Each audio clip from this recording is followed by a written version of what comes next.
Assalamualaikum warahmatullahi wabarakatuh. Halo semua, perkenalkan kembali nama saya Farhan Teprima Surya Putra dengan NIM 112. Dan selamat datang kembali di video saya. Di video ini, saya akan menerangkan apa sih yang dimaksud sama thinking atau berpikir itu.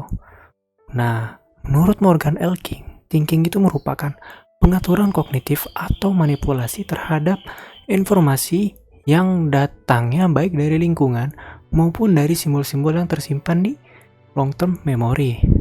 Jadi, maksudnya cara kita untuk bisa berpikir itu bersumber dari pengalaman-pengalaman yang telah kita lalui.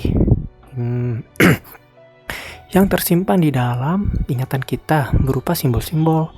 Lalu otak mengolah informasi tersebut dan memanipulasinya sehingga menjadikannya sebuah hasil.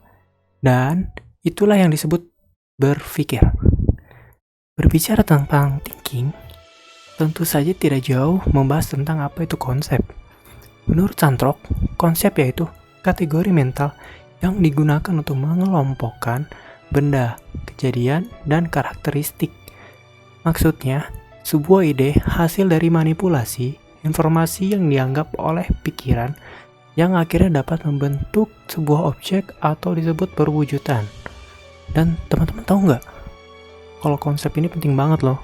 Alasannya ya. Pertama, konsep itu bisa membuat kita memahami seluruhnya secara umum. Dalam artian pemahamannya sama dengan orang lain.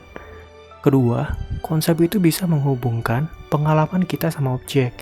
Jadi, agar kita lebih memudahkan untuk mengingat sesuatu.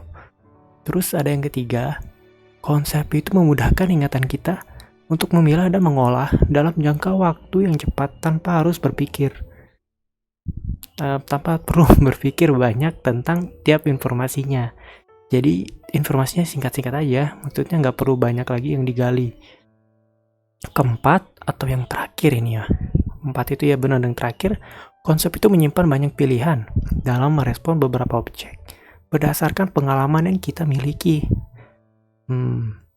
Terus setelah kita membahas seputar thinking dan konsep, kali ini kita akan membahas yang berkaitan sekali dengan kedua hal tadi, yaitu problem solving, alias pemecahan masalah. Jadi, menurut Lahey, problem solving itu ialah proses kognitif di mana informasi digunakan untuk mencapai tujuan yang dihalangi oleh beberapa rintangan.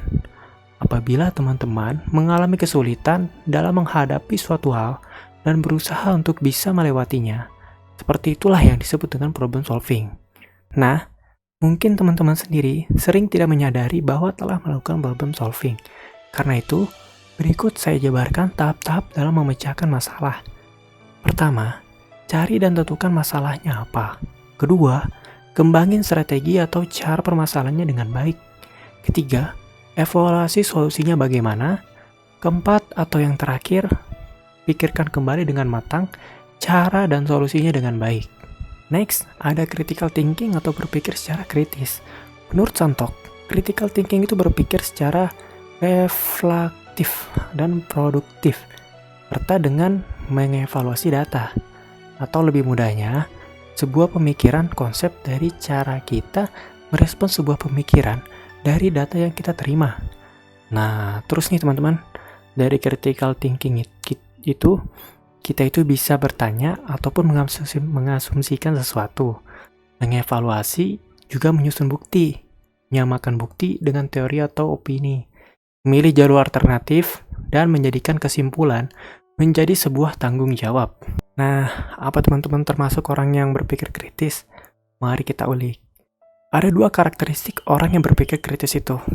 Pertama, ada mindfulness, atau melihat sesuatu dari berbagai sudut pandang dan ide yang inovatif.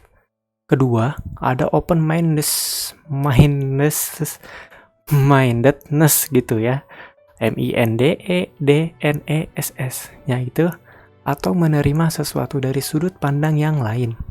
Terus ada lagi nih, reasoning, yaitu aktivitas mental yang mengubah informasi untuk mencapai suatu kesimpulan. Itu menurut Santrok. Lanjutannya, ada penalaran induktif. Nah, apa sih itu? Penalaran induktif itu penalaran yang bersifat khusus ke yang bersifat lebih umum. Juga ada penalaran deduktif, Itu sih kebalikannya.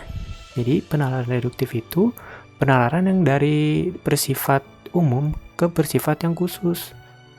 Selanjutnya, ada decision making. Decision making itu melibatkan proses mengevaluasi pilihan dan membuat keputusan di antara pilihan tersebut. Nah, ada dua model loh proses informasinya. Pertama ada utility atau nilai kegunaan dari hasil tiap-tiap pilihannya. Kedua ada probability atau kemungkinan untuk mendapatkan hasil. Nah, ada 6 hal yang mempengaruhi pengambilan keputusan. Yang pertama ada confirmation bias atau kecenderungan untuk memberi dan menggunakan informasi yang mendukung pendapat kita. Lalu, yang kedua ada belief preference atau kecenderungan untuk berpegang pada keyakinan ketika dihadapkan pada data yang berseberangan.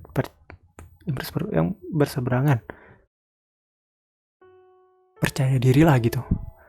Kemudian yang ketiga ada overconfidence bias.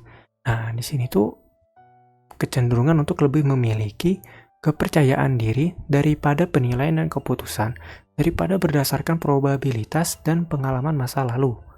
Yang keempat, ada hindsight bias atau kecenderungan untuk melaporkan secara salah setelah sebelumnya secara akurat dapat memprediksi suatu kejadian.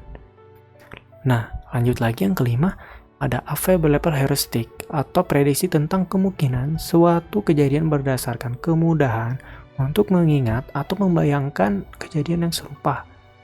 Nah, yang terakhir ada representativeness heuristic, adalah kesalahan pengambilan keputusan berdasarkan beberapa sesuatu yang prototipenya dibandingkan dengan relevansinya dengan situasi terkait. Oke, sudah selesai. Terima kasih semua sudah menyimak sampai akhir. Salam dari saya. Wassalamualaikum warahmatullahi wabarakatuh.